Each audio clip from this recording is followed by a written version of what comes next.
Well, that's really more what I'm after. The screen is beginning, you know, showing some of this distant hillside, showing off the shapes here.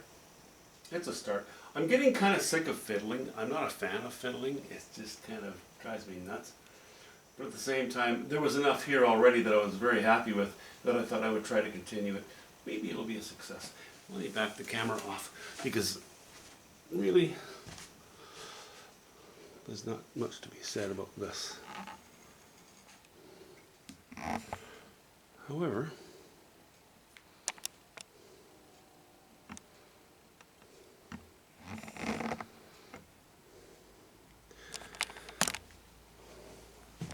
I bought a few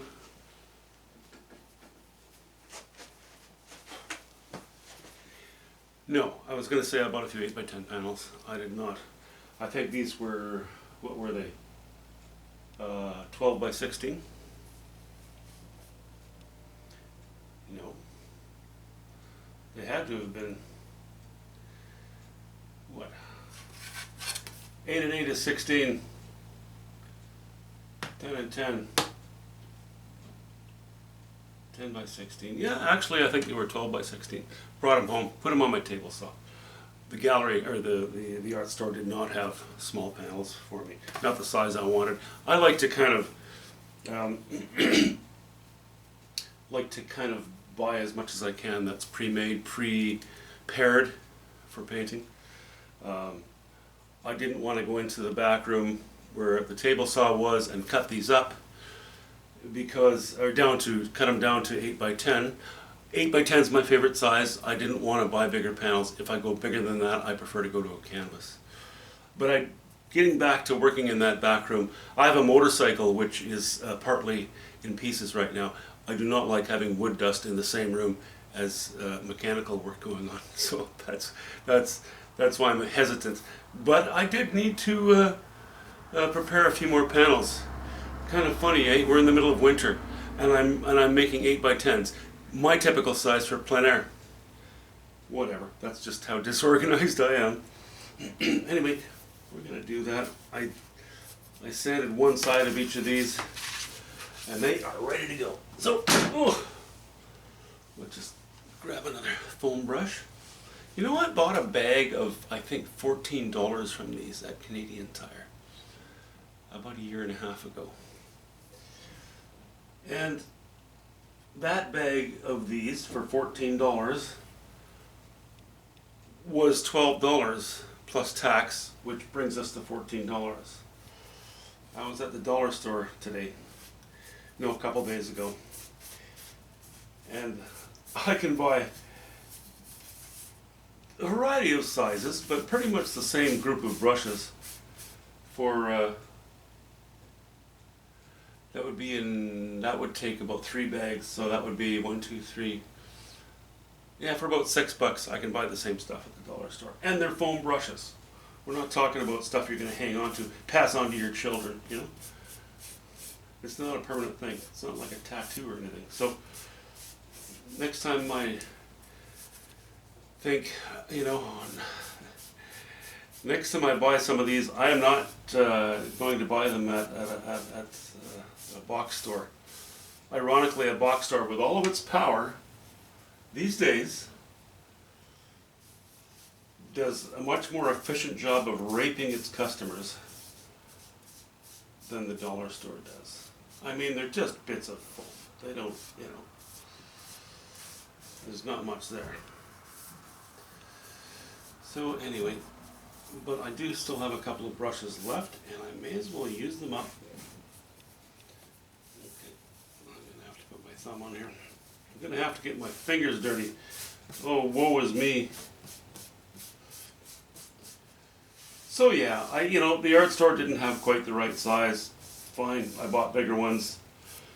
Ends up being less expensive to buy bigger pieces, or buy bigger panels, and cut them down. But as I explained, I don't like using my table saw cutting up wood and filling the air with wood dust in an area where mechanical things are happening. That's just a bad idea. So I'm really happy with this paint that I have. It's not officially meant for priming panels. It's less expensive, even though it's quite expensive. For its volume, it's cheaper. And you know why? Because it's not in the art department.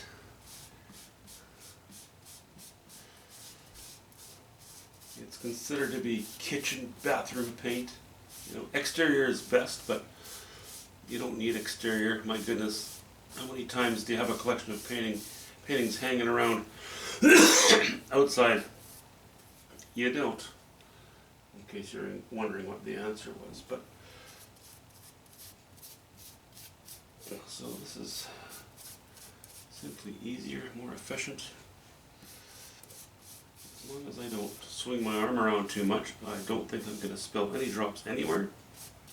I mean, on myself I don't mind, but I don't want to make a mess in general.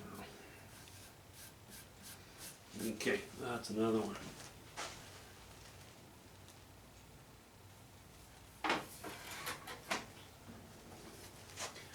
That's 3.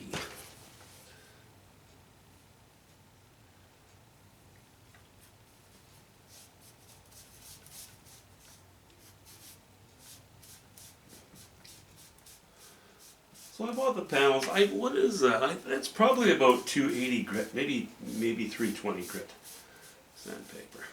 Very lightly sanded the surface, so that this is a good mechanical bond. There will never be a chemical bond on a wood panel, but that's okay, provided there's a strong enough mechanical bond. That's all you need. And these are designed to be studies. Again, I'm not a fan of making small paintings. That's why I'm not very... Yeah, I'm happy with the painting, but I just, the process, sorry guys, I don't care about them. I like that sort of coarse, painterly look. I don't like the small brush, highly groomed, many times revisited look. It's just, it's not for me. It's just personal taste. Okay, so, my goodness, the coverage on this is good. It's excellent. It's wonderful.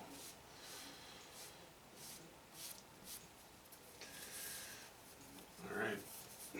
Whoops. And it's acrylic. It's acrylic paint. It takes no time at all to dry. Okay, that's 3. And one more.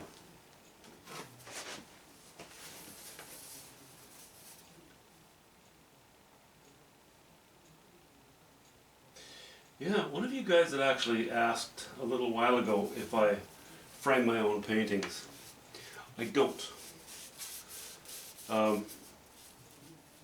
I've been a professional artist for, well, going on 3 decades here. And the galleries that I've dealt with, they always do their own framing.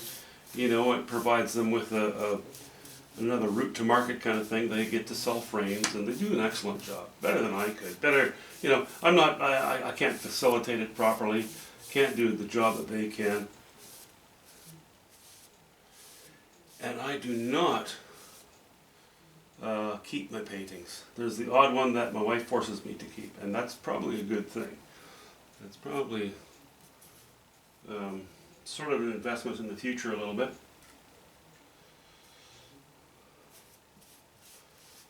Because I am fairly established and my name is fairly known, you know. My channel name is Grumpy Artist. My name is Phil Beitendorp, or Philip Beitendorp. Last name spelled B-U-Y-T-E-N-D-O-R-P. There we go. Shameless plug for me. But, you know, if you're proficient and if you are already, you know, if you're able to sort of get out there on the market, then, you know, and even if you're not, don't grow too much of an emotional attachment to your own work.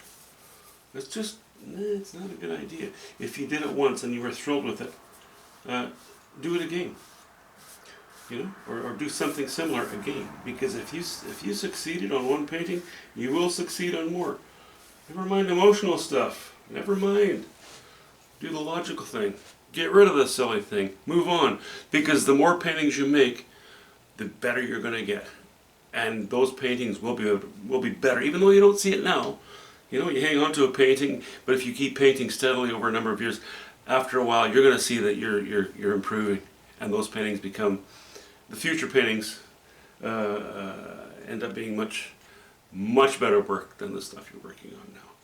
Anyway, I'm probably blithering quite a bit, mostly because I can't think of two different things at a time, and I'm you know, this requires a lot of concentration to lay this white stuff on here. So I'm going to leave it at that. Anyway, I think I'm going to just take that one off the easel tonight. And